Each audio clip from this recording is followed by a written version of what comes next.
आज के इस कक्षा में आप सभी लोगों का स्वागत है।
आज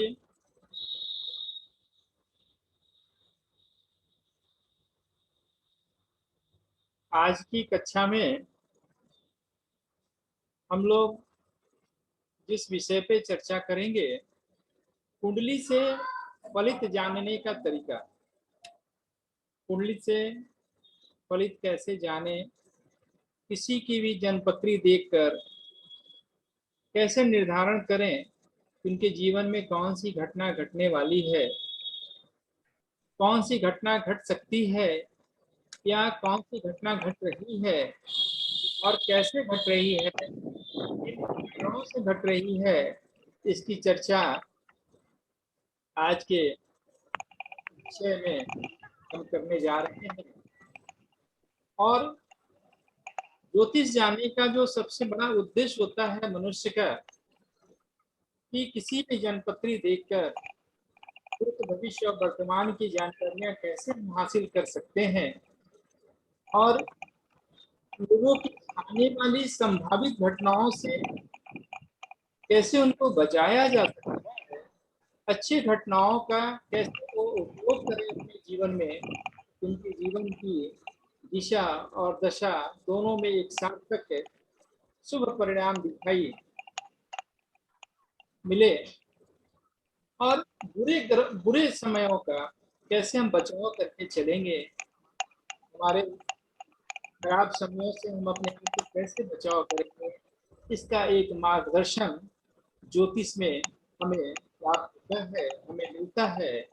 और उसकी जो सबसे बड़ी बिंदु है, कैसे हम फल का निर्धारण करेंगे, फलादेश को कैसे तय करेंगे कि कैसे घटना घटने वाली है, उसकी कौन से रूपरेखा कैसे तय होती है, इसके बारे में हम आज की कक्षा में शुभारंभ करने जा रहे हैं। और इसे मैं उदाहरण देकर ये बताने का प्रयास करूंगा, और कैसे किसी भी ग्रहों के दुष्प्रभाव से बचने के लिए हमें कौन कौन से तरीके का इस्तेमाल करनी है, ग्रहों के प्रभाव से हमें ज्यादा प्रभावित हम कैसे होते हैं, उनके पीछे का जो रहस्य है, जो संस्कार है, जो व्यवस्था है, उसके बारे में हम अभी चर्चा करने जा रहे हैं। हमारा जो हेडिंग है, कुंडली से फलित जानने का तरीका।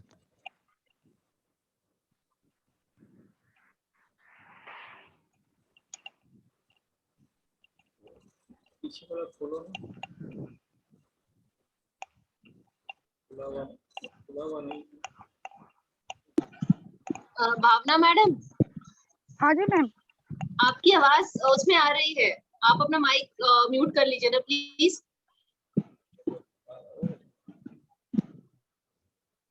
Thank you.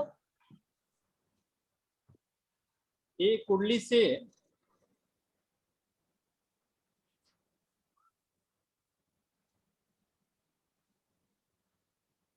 मेरा पिक्चर भी देखने आऊंगा। हाँ, ये आपने, मैं दिखा रहा हूँ, ये कुंडली है। ये हमारे प्रधानमंत्री स्वर्गीय मोरारजी देसाई की एक जनपत्री का यहाँ पे अवलोकन करके हम बता रहे हैं। इसका जो हेडलाइन है, एक त्रिकोण का स्वामी। आप सब जानते होंगे त्रिकोण किसे कहते हैं। एक त्रिकोण का स्वामी जब दूसरे त्रिकोण में बैठता है तो उसकी शुभता नष्ट हो जाती है। पंचम और नवम भाव को हम त्रिकोण कहते हैं। पंचम आप देखें, ये पंचम भाव जनपत्री से लग्न से पंचम भाव, और ये इसे नवम भाव कहते हैं। 1 2 3 4 5 6 7 8 9 पंचम और नवम भाव को त्रिकोण कहते हैं। कहीं कहीं लग्न लग्न को भी त्रिकोण में संज्ञा दी गई है। तो पंचम और नवम भाव का स्वामी ये त्रिकोण है, और कहा जाता है कि एक त्रिकोण का स्वामी यदि दूसरे त्रिकोण में बैठे तो उसकी शुभता नष्ट हो जाती है। परंतु ऐसा ग्रह अगर लग्नेश हो तो आधी शुभता उनकी बनी रहती है। इस जनपत्री में देख रहे हैं, शनि चूंकि त्रिकोण का स्वामी है, ये शनि आपने देखा त्रिकोण का स्वामी ये पंचम भाव में जाकर के अपने दूसरे त्रिकोण में जाके बैठ गया है। एक भाग्य भाव का स्वामी, एक त्रिकोण भाव का स्वामी दूसरे त्रिकोण भाव पंचम भाव में जाकर के बैठ करके अपनी शुभता खो देता है। शनि चूंकि यहाँ पे भाग्येश है, अतः भाग्येश अपनी शुभता खो बैठ करके ये भाग्य वृद्धि में सहायक नहीं बल्कि अपने दशा अवधि में जो इसको फल देना चाहिए था वो ऐसा नहीं दे पाया, और यह उल्टा ही फल दिया। तो एक त्रिकोण का स्वामी यदि दूसरे त्रिकोण में बैठता हो तो उसकी शुभता नष्ट हो जाती है, लेकिन यदि वह लग्नेश हो तो उसकी आधी शुभता बरकरार रहती है। फिर चाहे शुभ ग्रह हो या पाप ग्रह हो, त्रिकोणेश होने पर उसकी पूर्ण शुभता आ जाती है। अर्थात जो पंचम भाव और नवम भाव जो त्रिकोण का भाव है, चाहे इसमें पाप ग्रह हो या शुभ ग्रह हो, कोई भी ग्रह बैठे, लेकिन त्रिकोणेश होने के कारण इनकी पूर्णता शुभता बनी रहती है। और आपने जाना होगा कि पंचम भाव किन किन चीजों का उससे हम जानकारी हासिल करते हैं। तो आपने देखा होगा विद्या का, बुद्धि का, संतान का भाव है। नवम भाव चूंकि भाग्य का है, पिता का भी है, और ये धर्म का भी भाव माना गया है। तो इसमें किसी भी ग्रह का, चूंकि किसी भी ग्रह का स्थिति होने से, चाहे पाप ग्रह हो या शुभ ग्रह हो, इनकी पूर्णता शुभता बरकरार रहती है। और इसमें जब भी कभी आपने किसी की जनपत्री आपको देखने का अवसर प्राप्त हो तो आपको पंचम भाव को हमेशा मजबूत करने की प्रयास करनी है, और नवम भाव को आपको मजबूत करने की प्रयास करनी है। साथ साथ लग्न को भी मजबूत करना है। ये 1 5 9 ये जो कुंडली में जो स्थान है बहुत ही इम्पोर्टेंट है, और ये किसी भी व्यक्ति के जितना ही अच्छा होगा, उनका व्यक्तित्व, उनका जीवन, उनकी मानसिक मेंटल स्टेटस, उनकी इकोनॉमिक प्रोग्रेस, इन सभी चीज़ों में उनको अच्छा फल प्राप्त होगा। सभी चीज़ों में उनकी अच्छी स्थिति बनती दिखाई पड़ेगी। कोई भी ग्रह जब देखें, कोई भी ग्रह त्रिकोण और केंद्र दोनों को स्वामी हो। केंद्र किसे कहते हैं, आप पिक्चर में दिखाया गया है, 1 4 7वां 10वां भाव को केंद्र कहते हैं। त्रिकोण जो है पंचम और नवम भाव को कहते हैं। त्रिखडायस जो है तीसरा, छठा और एकादश भाव को कहते हैं। तो आपने देखा कि कोई भी ग्रह जब त्रिकोण में और केंद्र दोनों का स्वामी हो, कोई भी ग्रह जब केंद्र और त्रिकोण दोनों का स्वामी होते हैं तो बहुत अच्छा फल देता है, श्रेष्ठतम फल देता है। जैसे हम आगे इसमें देखेंगे कि वृक्ष लग्न की जनपत्री है। आपने देखा वृक्ष लग्न की जनपत्री में, ये वृक्ष लग्न की जनपत्री में शनि क्या है, त्रिकोणेश है और केंद्र का भी स्वामी है।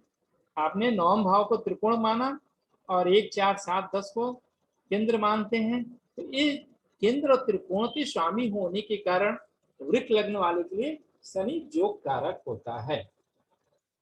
ऐसे व्यक्तियों में जब भी शनि की दशा अंतर दशा आएगी बहुत अच्छा फल मिलेगा। अगर शनि उनके जनपत्री में अच्छी स्थिति में है तब तो कहना नहीं है, और अगर शनि बहुत अच्छी स्थिति में नहीं भी है तो भी साधारण रूप से उनकी स्थिति बहुत अच्छी बनती है। उसी तरह जब देखा जाए कर्क लग्न की जन्मपत्री है, कर्क लग्न की जन्मपत्री में जो है यहाँ पे है मंगल।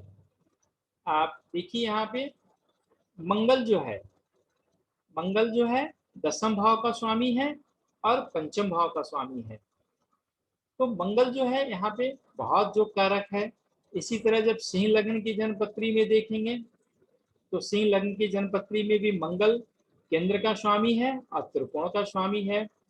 उसी तरह तुला लग्न की जन्मपत्री में जो देखेंगे तो शनि चतुर्थ भाव के स्वामी है और पंचम भाव का स्वामी है। इसी तरह मकर लग्न की जन्मपत्री में देखेंगे तो शुक्र चूंकि पंचम भाव का स्वामी है और दशम भाव का स्वामी है। तो ये जो भी केंद्र त्रिकोण का स्वामी होते हैं जब भी किसी के साथ, तो बहुत अच्छा फल देता है। तो आपने देखा कि मकर लग्न के जन्मपत्री में शुक्र बहुत जो कारक फल देगा। अपने दशा अंतरदशा में उनकी स्थिति बहुत अच्छी बनती है, उनकी विकास होगी। शुक्र चूंकि भौतिक ग्रह है, मेटेलिस्टिक ग्रह है, तो भौतिक सुख सुविधाओं की पूर्ण प्राप्ति होगी उन्हें, और संतान का सुख की प्राप्ति होगी। और अपने कार्य क्षेत्र में चूंकि दसम भाव कार्य का भी क्षेत्र है, तो कार्य क्षेत्रों में भी उनकी अच्छी विकास और प्रवेश देखने को मिलेगा। इस तरह जब भी किसी जन्मपत्री का, लेकिन एक बात इसमें और ध्यान देना है कि ऐसा ग्रह जब त्रिकडायस के साथ हो,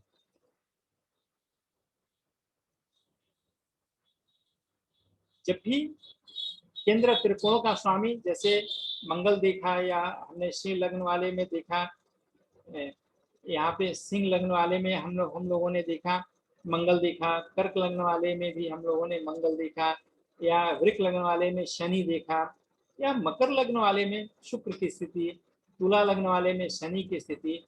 लेकिन जब भी ऐसा ग्रह त्रिकडायस के साथ हो, अर्थात तीसरा छठे और एकादश भाव के साथ हो, तो उसमें या उससे दृष्ट हो तो थोड़ा सुफलप्रद नहीं दे पाता है। जितना फल देना चाहिए वो ऐसा नहीं हो पाता है, उसमें कमियां आ जाती है। तो हमें क्या ध्यान देना है कि कोई भी ग्रह जब केंद्र त्रिकोण का स्वामी बनता हो तो श्रेष्ठतम फल देगा। जैसे वृक लग्न वाले में शनि, कर्क लग्न वाले में कर्क लग्न वाले में मंगल, सिंह लग्न वाले में मंगल, तुला लग्न वाले में शनि और मकर लग्न वाले में शुक्र की स्थिति बनती है। लेकिन ऐसा ग्रह जब 3, 6, 11 मतलब त्रिकडायस के साथ अगर संबंध हो, या उसके साथ हो या उससे दृष्ट हो, मतलब उसकी दृष्टि बढ़ रही हो, तो वह शुभ फलप्रद नहीं होता है।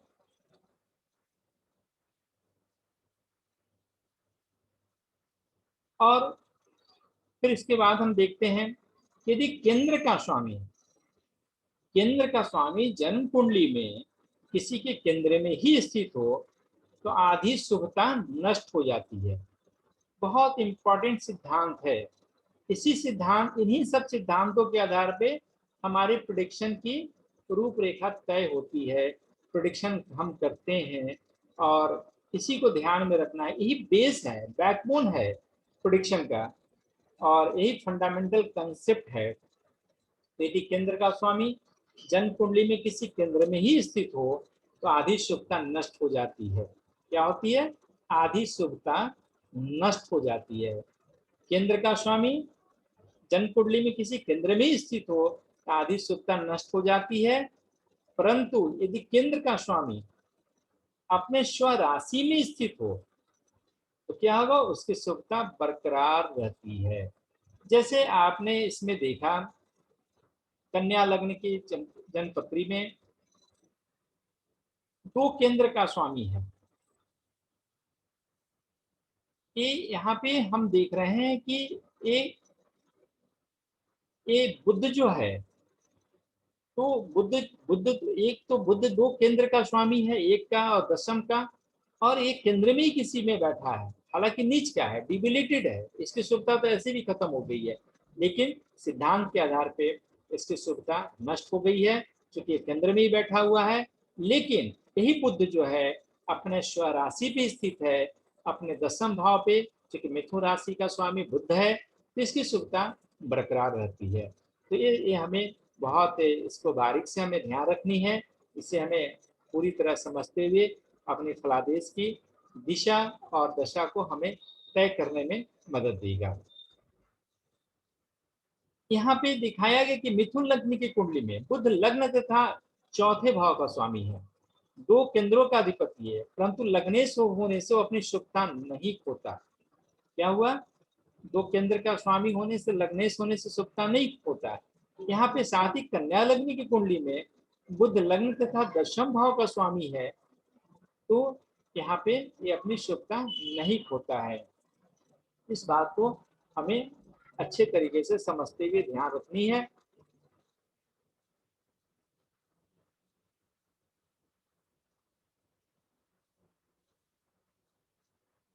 यहाँ पे मिथुन लग्न की कुंडली में, हाँ,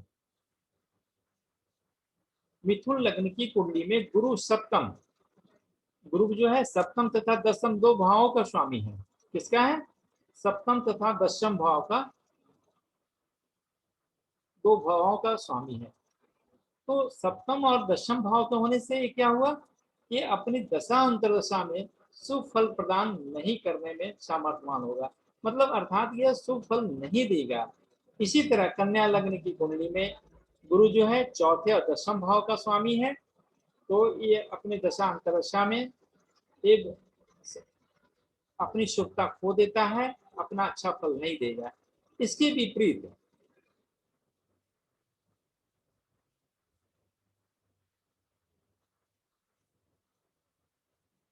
धनु और मीन लग्न के, इस पे जब हम देखेंगे धनु और मीन लग्न एक में, इसके विपरीत धनु लग्न में जब हम आएंगे और मीन लग्न में जब देखेंगे तो गुरु की शुभता अक्षुण्ण बनी रहेगी। धनु लग्न में क्या होगा? 9, 10, 11, 12, मतलब लग्न और केंद्र का स्वामी है, तो इसकी शुभता अपनी बरकरार रहेगी। इस तरह हमें अपने ज्योतिष के इन सिद्धांतों को पूरी तरह ध्यान देना है। नैसर्गिक शुभ ग्रह केंद्राधिपति होने से अपनी शुभता खो बैठता है, अर्थात नैसर्गिक शुभ ग्रह केंद्राधिपति होने से अपनी शुभता खो बैठता है और नैसर्गिक पाप ग्रह केंद्राधिपति होने से अपना पापत्व खो बैठता है। परंतु यदि कोई ग्रह केंद्र और त्रिकोण दोनों का स्वामी हो तो शुभ फलप्रद बना रहेगा। मतलब पहले भी मैंने कहा, जो केंद्र और त्रिकोण का पंचम और 1, 4, 7, पंचम नवम 1, 4, 7, 10 का अगर संबंध है तो बहुत अच्छा फल देता है। जैसे वृक्ष लग्न की कुंडली में शनि, आपने देखा कि पंचम, दशम और नवम का स्वामी है, और इसी तरह कर्क लग्न के बारे में आप मंगल को देख सकते हैं, यहाँ दशम और पंचम भाव का स्वामी है। चाहे शुभ ग्रह हो या पाप ग्रह हो, त्रिकोणेश होने पे, मतलब कि पंचम और नवम का स्वामी होने पे उनकी शुभता पूर्णतः बनी रहती है।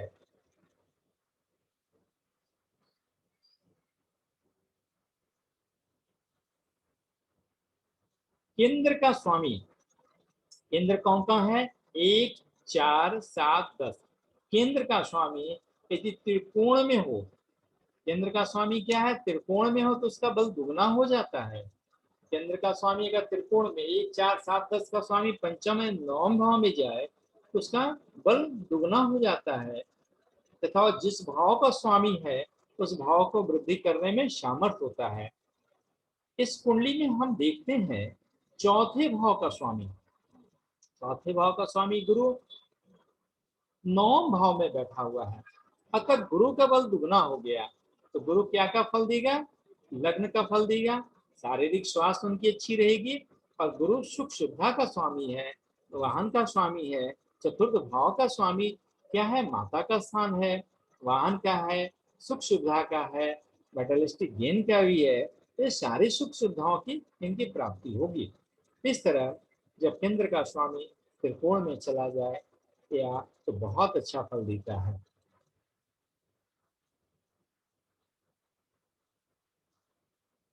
ज्योतिष में बात कही जाती है कि यदि ग्रह केंद्र का स्वामी होकर, केंद्र क्या है?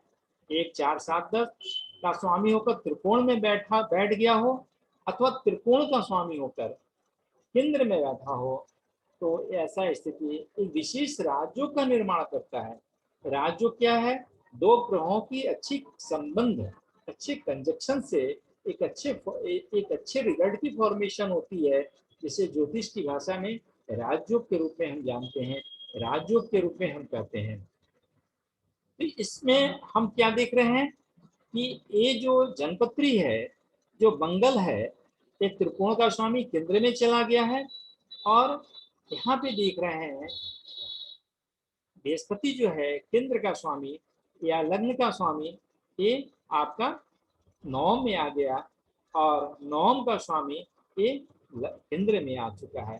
तो ऐसी स्थिति एक विशेष राज्यों कारक स्थिति पैदा कर रहा है, और ऐसी स्थिति अगर किसी की जन्मपत्री में बनती हो तो बहुत अच्छा फल देता है। अब आगे हम देखते हैं कि चौथे भाव का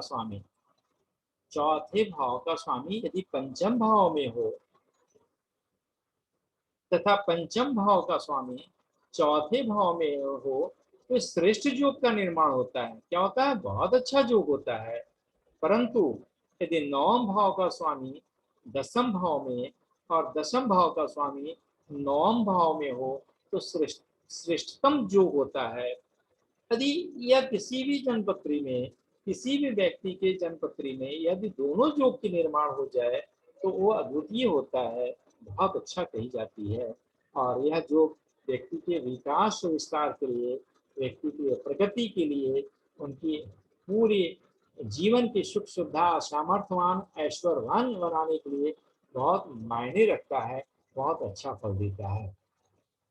तो क्या है? चौथे भाव का स्वामी पंचम भाव में तथा पंचम भाव का स्वामी एकदम चौथे भाव में हो तो श्रेष्ठ योग होता है। परंतु यदि नवम भाव का स्वामी दसम भाव में और दशम भाव का स्वामी नवम भाव में आ जाए तो इस श्रेष्ठतम योग का निर्माण होता है। इस तरह हम लोग किसी की भी जन्मपत्री में ये इस तरह की फलादेश करने का यह बहुत अच्छा तरीका है, और इसको जान कर ही हम किसी भी फलादेश कर सकते हैं। चतुर्थेश पंचमे दोनों एक साथ, यदि चौथे भाव का स्वामी और पंचम भाव का स्वामी दोनों एक साथ 3, 6, 8, 11वें और 12वें भाव को छोड़कर, 3 यहाँ दिखाया गया, 3 क्रॉस किया गया है, 6, 8, 11वें और 12वें भाव को छोड़कर कहीं भी बैठा हो, कहीं भी बैठा हो तो श्रेष्ठ योग के निर्माण करता है। और 9वें से 10वें दोनों, और ये नवम भाव का स्वामी और दसम भाव का स्वामी दोनों एक साथ 3, 6, 8, 11 और 12वें भाव को छोड़कर कहीं बैठता हो तो श्रेष्ठतम होता है। और तथा ये दोनों योग व्यक्तियों के लिए अद्वितीय होता है, बहुत अच्छा होता है, जिसकी चर्चा भी पिछले स्लाइड में भी मैंने करी है।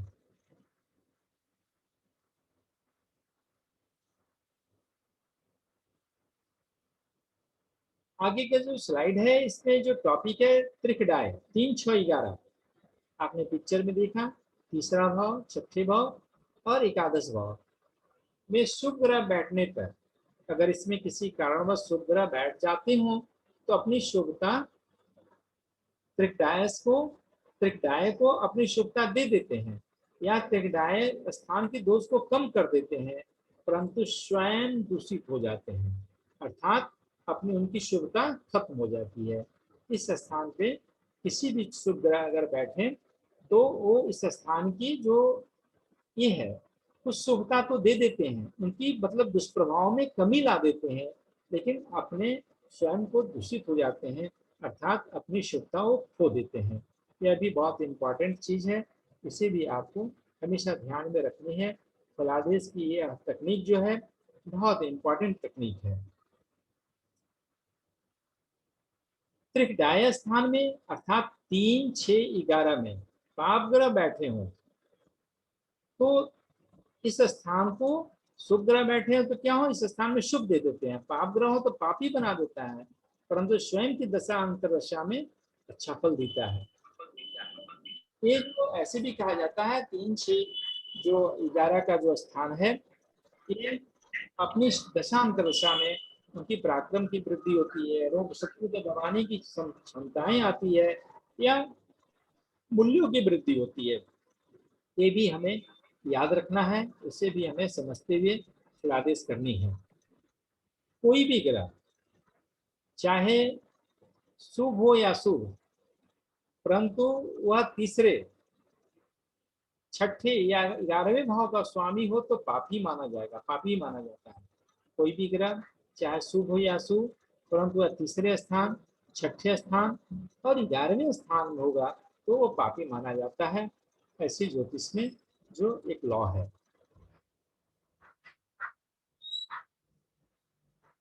लेकिन यदि तीसरे भाव का स्वामी तीसरे भाव में, छठे भाव का तीसरे भाव का स्वामी तीसरे भाव में, छठे भाव का स्वामी छठे भाव में और 11वें भाव का स्वामी 11वें भाव में हो तो पाप अपने दशांतरदशा में और पापी फल देने वाला नहीं होता है, बल्कि काफी उत्थान कराता है, काफी प्रगति कराता है और ऐसे उनकी काफी विकास देखने को मिलती है। इसे भी हमें समझना है। जन्म जन्म कुंडली में सर एक क्वेश्चन है मेरा। हाँ, ये अभी आपने कहा कि जो तीसरा, छठा और 11वें भाव का जो स्वामी है वो शुभ नहीं माना जाएगा, पर अगर सपोज कोई ग्रह तीसरे और चौथे का दोनों का स्वामी बनता है तो ऐसे में क्या कंसिडर किया जाएगा? एक बार पूरी आवाज नहीं आ रही।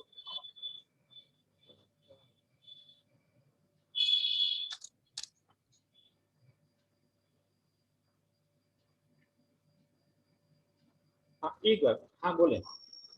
हाँ जी, मैं ये कह रहा था कि आपने अभी कहा ना कि तीसरे, छठे और 11वें भाव का स्वामी वो शुभ नहीं माना जाएगा, तो ऐसे में अगर कोई ग्रह तीसरे और चौथे दोनों का स्वामी बनता है, मान लीजिए शनि है तो तीसरे में दशम है और चौथे में 11वीं राशि आ गई, तो वो तीसरे और चौथे दोनों घर का स्वामी हो गया। हाँ, तो ऐसे में वो शुभ माना जाएगा कि नहीं माना जाएगा? उसमें जो लॉ है, उसके सिद्धांत है, जो उसका मूल त्रिकोण राशि है। मान लिया तीसरा में मकर राशि है, चौथे में कुंभ राशि है, हाँ तो जी, 10 है, 9 है, 8 है, तो वृश्चिक लगन की आप बात कर रहे हैं। तो हाँ इस जी, स्थिति में शनि खराब फल देगा। इसलिए खराब देगा कि वो अपने मूल त्रिकोण राशि का फल देता है। मूल त्रिकोण राशि शनि का कौन है? कुंभ राशि है, इसलिए वो अच्छा फल नहीं देगा। मतलब अच्छा फल दे देगा ना? अच्छा फल नहीं देगा वो वहां पे। नहीं, पर मूल त्रिकोण राशि तो उसकी सुख भाव में आ गई ना? नहीं, मूल त्रिकोण राशि वृश्चिक लग्न वाले के लिए 8 या 9, 10 है और 11वां है, ठीक है। तो ये हाँ जी, अपनी दशा अंतर्दशा में मूल त्रिकोण राशि का फल ज्यादा देगा। तो मूल त्रिकोण राशि कौन है? लग्नेश से क्या है? लग्नेश से उनकी शत्रुवत संपत्त होने के कारण वो अपनी दशा अवधि में अच्छा फल नहीं देगा। अच्छा, हाँ, ठीक। लेकिन एक और सिद्धांत यहाँ पे आएगा कि उसकी जो पहली दशा है वो तृतीयेश का फल मिलेगा, ठीक है। पहले दशा में, दशा के पहले हाफ पीरियड में वह उसकी स्थिति अच्छी रहेगी, पराक्रम की वृद्धि होगी। दूसरे पीरियड में उनकी घर मकान का जोग तो मिलेगा, लेकिन स्वास्थ्य में कमी आएगी, ठीक है। और माता के सुख में भी कमी आएगी? हाँ, माता के सुख में भी कमी आएगी, क्योंकि वहां पे क्या होगा, अगर चंद्रमा पीड़ित होगा तो माता के सुख में कमी आएगी। ओके।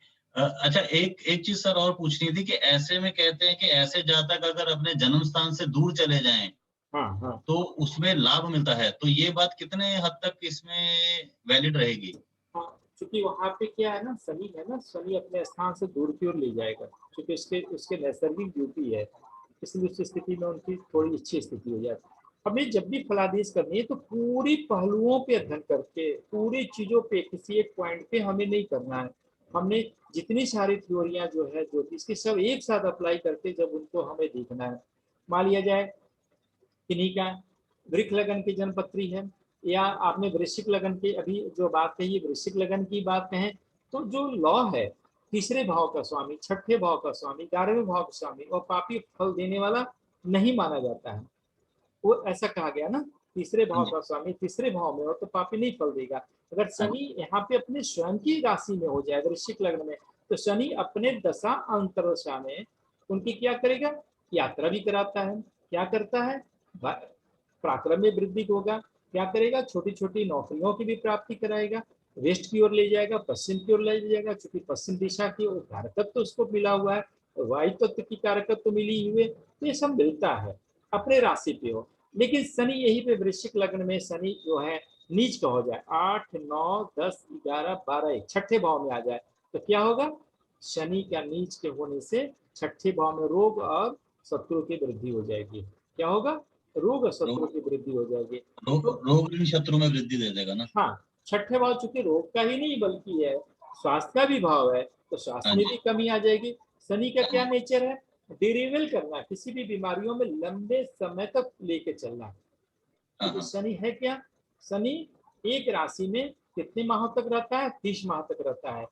हाँ जी, ये 30 माह तक मतलब कि रहने के कारण से शनि बहुत समय समय चलते हैं अपने राशि को गमन करने में। तो इसलिए शनि का जो फल भी है लंबे समय तक लोग को मिलता है, दूरगामी फल की प्राप्ति होती है।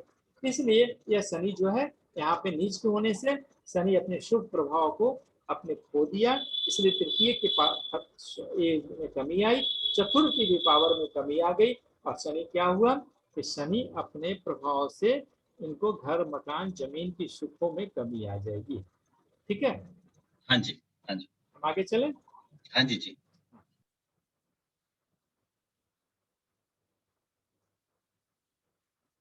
यदि जन्म कुंडली में तीसरे भाव का स्वामी बलवान या स्वराशि या अपनी उच्च राशि का हो, तो ऐसे व्यक्ति जीवन में उन्नति करता है और कई लोग उसके अधीन कार्य करते हैं। मैंने भी कहा ना, तीसरा भाव पराक्रम का भी भाव है, तीसरा भाव जड़ करने की भी भाव है, तीसरा आपकी विकट स्थिति में संघर्ष करने की भी भाव है, तीसरा भाव साहस का भी है, तीसरा भाव यात्रा का भी भाव देखा जाता है। तो इसलिए ऐसे व्यक्ति अपने जीवन में संघर्ष करके काफी उन्नति करते हैं, काफी आगे जाते हैं। तो कोई भी भाव खराब नहीं है, कुल मिला के देखा जाए तो कोई भी भाव खराब नहीं है, कोई भी ग्रह खराब नहीं है, सबकी कहीं ना कहीं अपनी जरूरत है, सबकी अपनी अपनी उनकी एक महत्व है।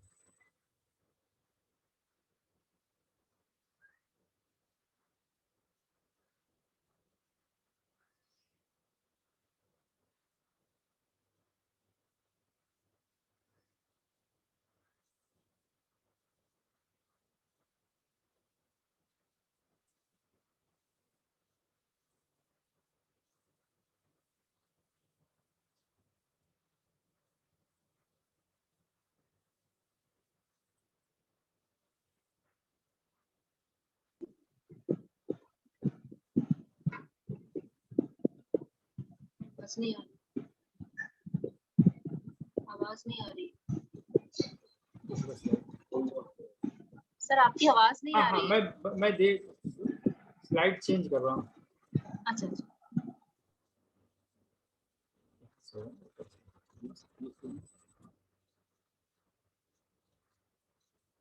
हाँ हाँ, स्लाइड चेंज कर रहा था मैं। हाँ, इस स्लाइड में आपने देखा ना, यदि छठे भाव का स्वामी छठे भाव में बैठा हो, तो ऐसा व्यक्ति क्या होते हैं, अत्यंत साहसी होते हैं, शत्रु पर पूर्ण विजय प्राप्त करते हैं। छठे भाव में एक बात आप जान लें, जितने पापी ग्रह होंगे, राहु है, केतु है, शनि है, अगर वो अपनी राशि पे अगर बैठा हुआ हो या उच्च का हो, तो अपने पीरियड में बहुत आगे ले जाता है। छठे भाव में तो राहु शत्रुओं की परास्त करने की अदम्य शक्ति आ जाती है। तो छठे भाव का स्वामी अगर छठे भाव में ही बैठा हो, तो वो अपने शत्रुओं पर विजय प्राप्त कराता है। लेकिन छठे भाव का स्वामी अपने नीच के छठे भाव में हो, तो अपने शत्रु राशि पे हो,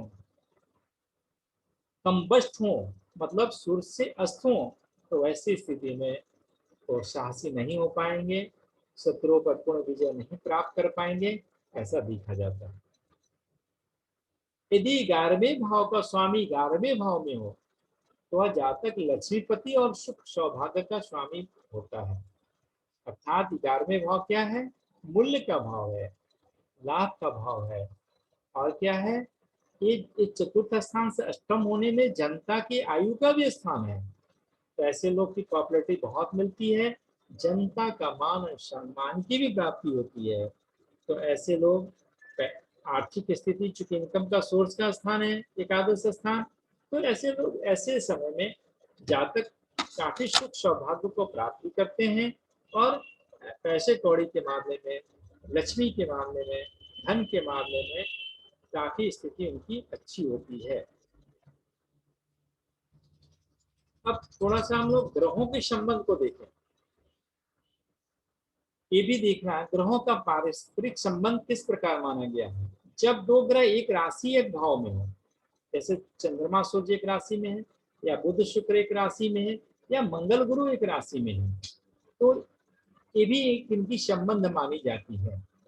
फिर दूसरा है जब क ग्रह ख की राशि में, जब क ग्रह ख की राशि में और ख ग्रह क की राशि में, अर्थात यहाँ पे इसकी राशि का स्वामी कौन है? चंद्रमा। चंद्रमा का स्वामी एक कर्क राशि है, इसका स्वामी चंद्रमा मंगल की राशि में, और मंगल जो है मेष राशि का स्वामी एक कर्क राशि में। तो ये एक संबंध बना, ये भी एक संबंध है, एक राशि का स्थान का अपने परिवर्तन। दूसरा है जब दो ग्रह एक दूसरे को पूर्ण दृष्टि से देखते हैं, जैसे मंगल चंद्रमा को देख रहे हैं, चंद्रमा मंगल को देख रहे हैं, ये भी एक दृष्टि है। या शुक्र गुरु को देख रहे हैं सप्तम दृष्टि से, गुरु शुक्र को देख रहे हैं सप्तम दृष्टि से, ये भी देखा जाता है। लेकिन ग्रहों का जो संबंध है उसे जो हम मानते हैं, इसमें जो सबसे अच्छा संबंध है, पहला मानते हैं जो एक दूसरे के साथ बैठे हों, इसको पहले को अच्छा मानते हैं।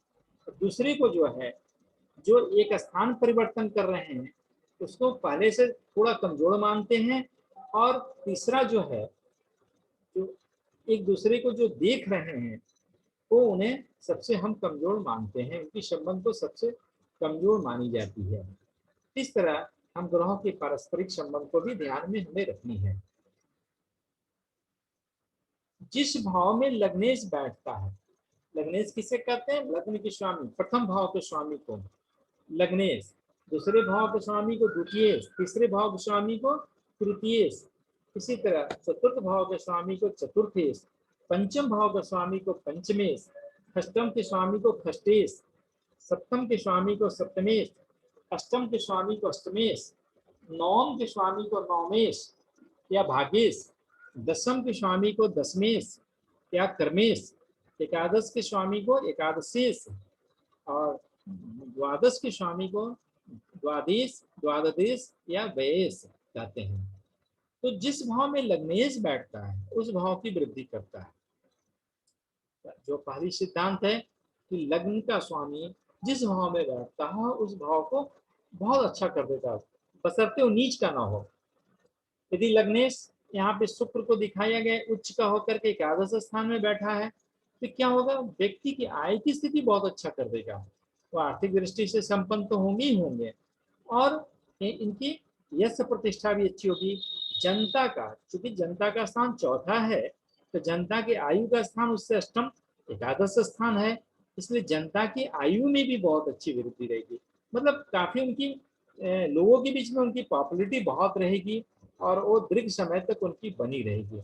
लेकिन लग्नेश जो है अगर ये नीच के होकर के हो जाता, जैसे एक कन्या राशि पे होता तो वो उसका फल में वृद्धि नहीं कर पाता, या कंबस्ट हो जाए तो वो उतना अच्छा फल नहीं दे पाता।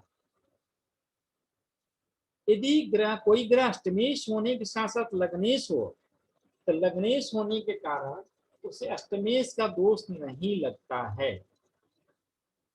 और वह अष्टमेश होने पर भी शुभ फल दाता बना रहता है। यह थ्योरी, सिद्धांत को बहुत तरीके से देखना है, और खास करके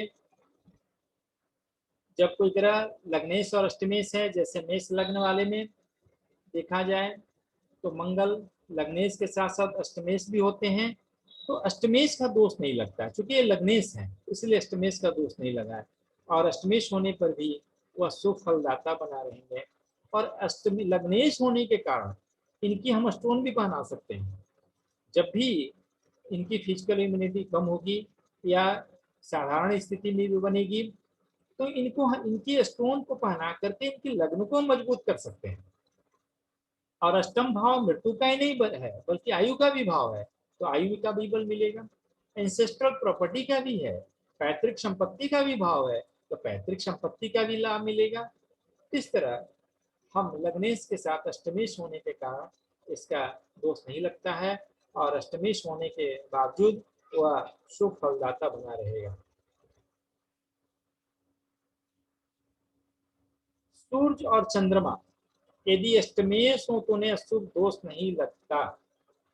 बहुत इंपॉर्टेंट लाइन है। सूर्य और चंद्रमा को अष्टमेश का दोष नहीं लगता बल्कि वे शुभ फल देते हैं।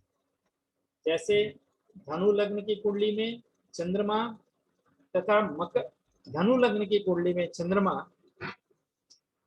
तथा मकर लग्न की अगर कुंडली देखें तो उसमें मकर लग्न की कुंडली में सूर्य आ जाएंगे, क्योंकि यहाँ पे 10 आ जाएंगे तो यहाँ पे सूर्य आ जाएंगे।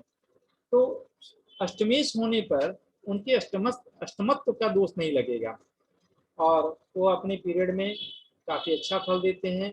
जैसे श्री स्वर्गीय लाल बहादुर शास्त्री जी का कुंडली है, इसमें हमने देखा है कि चंद्रमा अष्टमेश होने के बावजूद भी चंद्रमा अपनी दशा अंतरदशा में इन्हें काफी उच्च स्तर पे पहुंचाने में सहयोग दिया, बहुत ऊंचे स्तर पे ले गया। इस तरह सूर्य और चंद्रमा को अष्टमेश का दोष नहीं लगता है।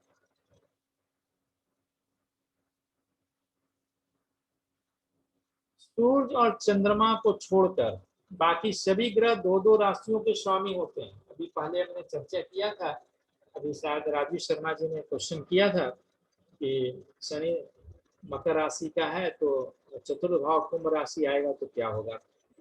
तो सूर्य और चंद्रमा को छोड़कर बाकी सभी ग्रह 2-2 राशियों के स्वामी होते हैं।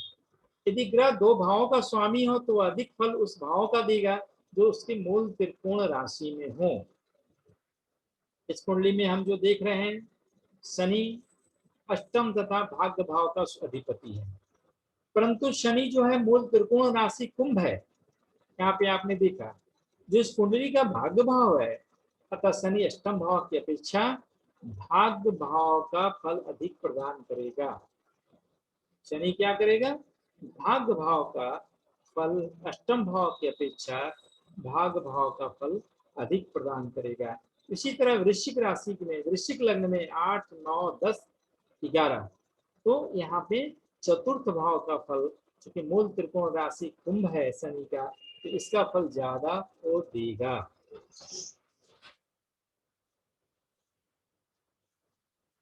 इसी तरह कर्क लग्न की कुंडली में एक उदाहरण दिखाया गया है कि शनि चूंकि सप्तमेश और अष्टमेश है, परंतु उनकी मूल त्रिकोण राशि क्या है? अष्टम भाव में पड़ रही है, तो शनि मारक फल देगा। सर एक क्वेश्चन है। हाँ सर, ये जो भी आपने पिछली कुंडली दिखाई जिसमें दशम और मतलब अष्टम और नवम भाव का स्वामी शनि है सर। हाँ बस हो गया। तो हाँ जी, तो इसमें क्या है कि मूल त्रिकोण राशि कुंभ तो नवम भाव में है, पर जो शनि है अगर उस राशि का मालिक है वो भाग्य स्थान के व्यय में आके बैठ गया है, तो ऐसे में वो भाग्य को बढ़ाएगा या कम करेगा? नहीं, व्यय भाव में बैठा है लेकिन वो अपनी स्व राशि में स्थित होने के कारण वो खराब नहीं फल देगा। अपनी राशि अगर स्व राशि नहीं हुई, मान लीजिए सपोज अष्टम में धनु हुई और नवम में मकर हुई और 11वें में कुंभ हुई, तो ऐसे में अगर शनि धनु राशि में आते हैं तब भाग्य में कमी आएगी। हाँ, तब भाग्य में कमी आएगी। ओके, ठीक है ठीक है। एक कर्क लग्न में हम देख रहे हैं शनि सप्तमेश और अष्टमेश हैं, परंतु इनकी मूल त्रिकोण राशि क्या है? अष्टम भाव में हो रही है, अतः शनि मारक फल देगा। यही कारण है कि कर्क लग्न वाले के लिए शनि की मार्केज कही जाती है।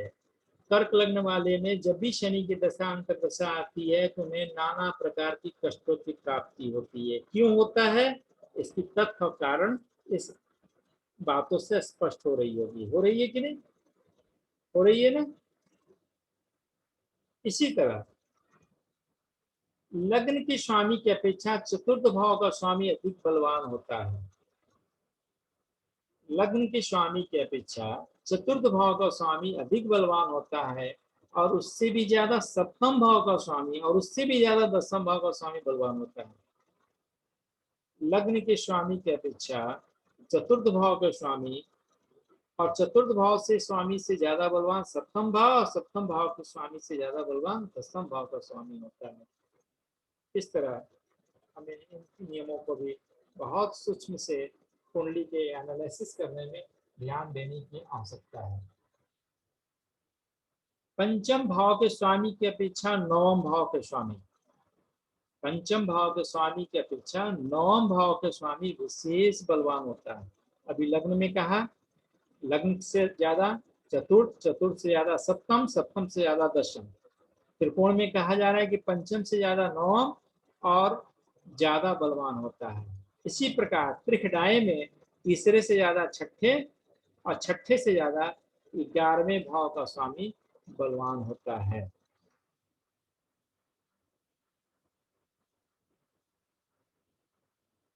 त्रिकोण पतियों की अपेक्षा, मतलब पंचम और नवम भाव की अपेक्षा 3, 6, 11वें भाव का स्वामी ज्यादा बलवान होते हैं। क्योंकि पाप स्थान का स्वामी है, ज्यादा, इससे भी ज्यादा बलवान केंद्र के स्वामी होते हैं। माने पंचम और नवम भाव से ज्यादा 3, 6, 11वें भाव का स्वामी होते हैं, और इससे भी ज्यादा बलवान केंद्र का स्वामी 1, 4, 7, 10 का स्वामी ज्यादा बलवान होते हैं।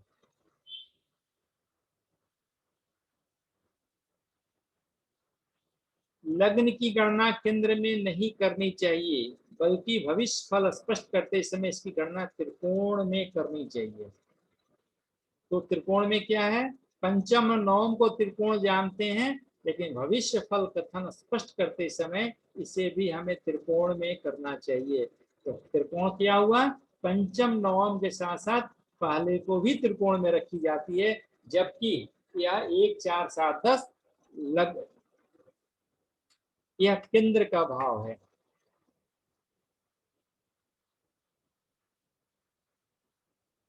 यदि किसी भी केंद्र का स्वामी, तो केंद्र का स्वामी क्या है, 1, 4, 7, 10 का किसी भी त्रिकोण के साथ संबंध हो, मैंने पंचम और नवम के साथ संबंध हो, तो यह विशेष राजयोग बनाता है। क्या करता है, विशेष राजयोग बनाता है। मतलब इसकी फॉर्मेशन बहुत अच्छी मानी गई है ज्योतिष में, और कहा जाता है कि ऐसी स्थिति रहने पे व्यक्ति बहुत डेवलप होते हैं, बहुत ये होते हैं।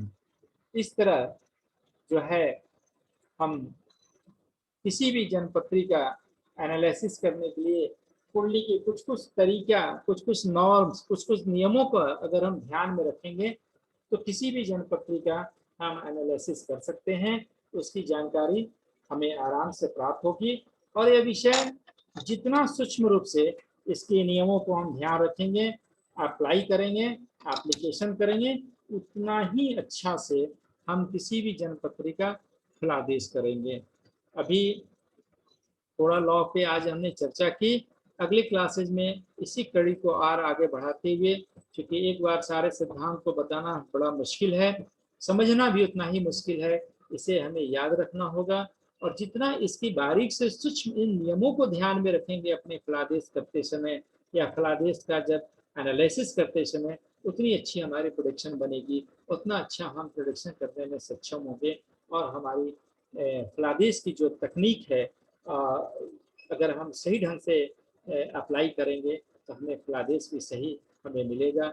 और घटनाओं का जो पूर्वानुमान है, जो अनुमान है, ज्योतिष शास्त्र जो एक कहा जाता है कि प्रोबेबिलिटी है, एक प्रोबेबिलिटी के बारे में बताता है, आने वाली घटनाओं की संभावित घटनाओं के बारे में जानकारी देता है, इसमें कहीं ना कहीं हमें सफलता मिलेगी।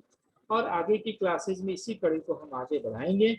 और मैं आप सबों से एक विनम्र आग्रह करूंगा, इसके नियमों को आप थोड़ी बारीक से अगले क्लास में पढ़ के आएंगे, क्योंकि इससे थोड़ी और आगे थोड़ी कड़े नियमों का इस्तेमाल हम करने जाएंगे उस समय। तो ये अगर नियम हमें ध्यान में रहेगी तभी इसके आगे के नियमों को हम अच्छी तरह समझ सकते हैं, क्योंकि सब एक दूसरे से जुड़ा हुआ है। और एक बात और है, केंद्र कौन है, त्रिकोण क्या है, त्रिकाय किसे कहते हैं, त्रिकोण किसे कहते हैं, कम से कम ये सब चीजों का आपको बारीक से अध्ययन रखनी होगी। और ये इसका क्या नॉर्म्स है, क्या क्या फायदा करता है, क्या हमें देता है, इसे भी हमें बारीक से समझते हुए हमें याद रखना होगा। तभी इसके सूक्ष्म अध्ययन को हम इसके फलादेश की तकनीक को हम आगे बढ़ाने में हम सक्षम होंगे। और हमारी फलादेश की विधियां और फलादेश करने की तरीका अगर हमारी सही होगी तो निश्चित रूप से हम अच्छा फलादेश करेंगे। और इस कड़ी को आगे बढ़ाते हुए फिर हम दशा पर भी आएंगे। फिर हम बताने का प्रयास करेंगे कैसे किसका अष्टोण पहनना चाहिए, कैसे जैसे मैंने कहा कर्क लग्न, तो कर्क लग्न वाले में आपने देखा ना, शनि सप्तमेश और अष्टमेश होकर मार्केश हो चुका है। तो सप्तमेश और अष्टमेश होने के बाद उसका कौन सा योग कारक है, तो वो केंद्र त्रिकोण का। जैसे दसम भाव का स्वामी मेष राशि और पंचम भाव का स्वामी मंगल, तो उसमें मंगल जो है अच्छा फल देगा। तो मंगल के लिए क्या हम मूंगा पहना सकते हैं। या उसमें क्या एक चीज और देखने को मिल रही है कि उनकी जो भाग्य भाव का स्वामी है बृहस्पति है, या लग्न का स्वामी जो है चंद्रमा है, तो चंद्रमा का भी स्टोन हम पहना सकते हैं। इसी तरह हमें इन चीजों के लिए बहुत सूक्ष्म तरीका मैं बताऊंगा, इसमें खुद ब खुद आपको स्पष्ट हो जाएगा कि हमें किन स्थितियों में किन लग्न वाले को कौन सा स्टोन और क्यों पहनाना चाहिए, ये इसके बारे में आपकी जानकारी हो जाएगी। जैसे जैसे मिथुन लग्न, मिथुन लग्न में हम देख रहे हैं कि मिथुन लग्न में लग्न और चतुर्थ भाव का स्वामी है। और इसमें क्या है, शुक्र जो है पंचम भाव का स्वामी या द्वादश भाव का भी स्वामी है। तो इसमें जो मूल त्रिकोण है या लग्न का जो है, तो इसमें हम कौन सा स्टोन पहनाना अच्छा लगा, तो बुध का स्टोन हम पहना सकते हैं। तुला राशि चूंकि पंचम भाव में बैठ रहा है, त्रिकोण का स्वामी है, तो शुक्र का स्टोन हम पहनाएंगे। शनि चूंकि भाग्य भाव में अपने मूल त्रिकोण में बैठा हुआ है, उसकी त्रिकोण राशि कुंभ राशि भी है, तो उसकी भी स्टोन हम पहना सकते हैं। तो इस नियमों का बारीक से अगर हम ध्यान देंगे तो आपको स्टोन पहनाने में आपको खुद ब खुद पता लग जाएगा कि हम कैसे किन स्टोन को पहना सकते हैं। जैसे धनु लग्न की हम जन्मपत्री देखते हैं, धनु लग्न वाले में क्या है, शनि चूंकि द्वितीय या तृतीय भाव का स्वामी होगा। और एक बात और भी जान ले, लग्नेश का वो मित्र स्टोन, मित्र ग्रहों की हम स्टोन पहनाए तो ज्यादा फायदा देगा। और जैसे धनु लग्न वाले में देखें तो वृक्ष राशि छठे भाव में है और तुला राशि एकादश भाव में है, तो इसके स्टोन हम नहीं बना सकते क्योंकि शुक्र का बृहस्पति से अच्छा संबंध नहीं। तो मूल त्रिकोण क्या है, पंचम भाव भाग्य भाव आ रहा है, सिंह राशि आ रहा है, तो उसके स्टोन हम बना सकते हैं। और मेष राशि पंचम भाव में आ रहा है, तो उसके भी स्टोन हम बना सकते हैं। और खुद केंद्र त्रिकोण, जैसे लग्न का स्वामी बृहस्पति और चतुर्थ भाव का स्वामी भी बृहस्पति है, तो इसकी भी स्टोन हम बना सकते हैं। इस तरह हम उस तकनीक पे भी हम चलेंगे और चर्चा करेंगे कि कैसे किन परिस्थितियों में कैसे स्टोन पहनाई जाती है। और मैं समझता हूँ कि आप खुद ब खुद जान जाएंगे, हमें बताने की बहुत जरूरत नहीं पड़ेगी। इन नियमों को हम लोग ध्यान में अगर रखेंगे बारीक से, तो खुद आपको पता लग जाएगा कि किन परिस्थितियों में किन किन ग्रहों का कंटेंट्स का हमें लेना इंटेक करना फायदा देगा, किसे हमें नहीं पहनना फायदे में हमारे लिए होगा, ये खुद ब खुद हम आपको दिखाई पड़ जाएगा। तो इस क्लासेज में अगर कोई क्वेश्चन है तो आप पूछ सकते हैं, फिर हम अगले कक्षा में फिर मिलेंगे संडे को। अगर कोई क्वेश्चन है तो आप पूछ सकते हैं, चाहे मैं एक एक लोग के पास मैं खुद आ रहा हूँ। हाँ, मैं खुद आ रहा हूँ आप लोग के पास। हाँ, डॉक्टर हिमांशु, आपका कोई क्वेश्चन है, सवाल है?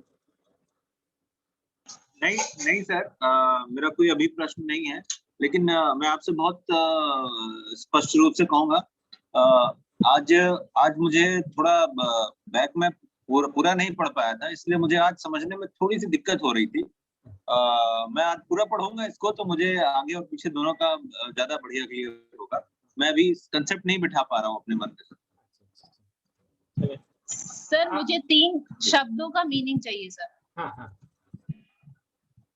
सर आपने एक वर्ड बोला था कंबस्ट, अस्त होता है, उसको इंग्लिश में कंबस्ट बोलते हैं, हिंदी में अस्त बोलते हैं। सूरज के नजदीक जब कोई ग्रह जाते हैं ना 12 डिग्री सेंटर में, तो कंपोस्ट हो जाते हैं, अस्त हो जाते हैं। वो पीछे आर्टिकल में स्लाइड में मैं दिया हूँ कि कितने डिग्रियों में कौन सा ग्रह अस्त होते हैं, कौन से कितने डिग्रियों में वो वक्री होते हैं। और सर ये राजयोग जो आपने बताया था वो एक्चुअली राज करने का योग नहीं है, इट्स खुशी और खुशहाली के लिए, मतलब राजयोग। हाँ, वो ज्योतिष में उसको राजयोग बोला जाता है। उसका मतलब है अच्छे साइन, अच्छे ग्रहों के संबंध से अच्छा चीज की प्राप्ति होना, खुशहाली, समृद्धि, प्रॉस्पेरिटी, सभी चीजों की इस तरह की प्राप्ति होना। जी। और आगे विहान श्रीवास्तव, विहान शर्मा, बी शर्मा, हाँ कुछ आपकी क्वेश्चन है? हाँ नहीं सर, एक्चुअली जो क्वेश्चन है वो तो मैंने उसी टाइम पे साथ साथ पूछ लिए। हाँ, तो अभी ऐसा सच कोई मतलब है नहीं है। ठीक है, चलिए राजीव शर्मा जी।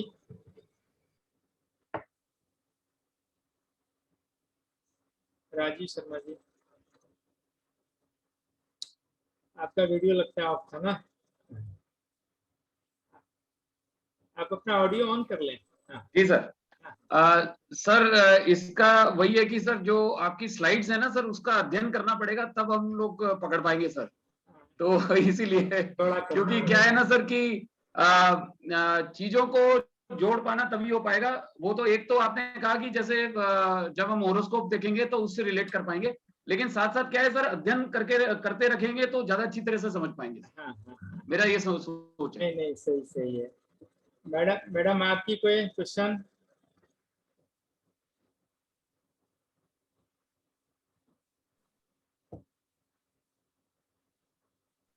हेलो।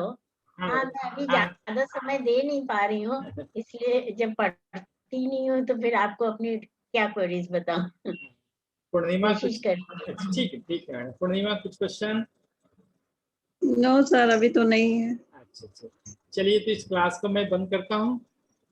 संडे को फिर हमारी मुलाकात होगी। चलिए प्रणाम।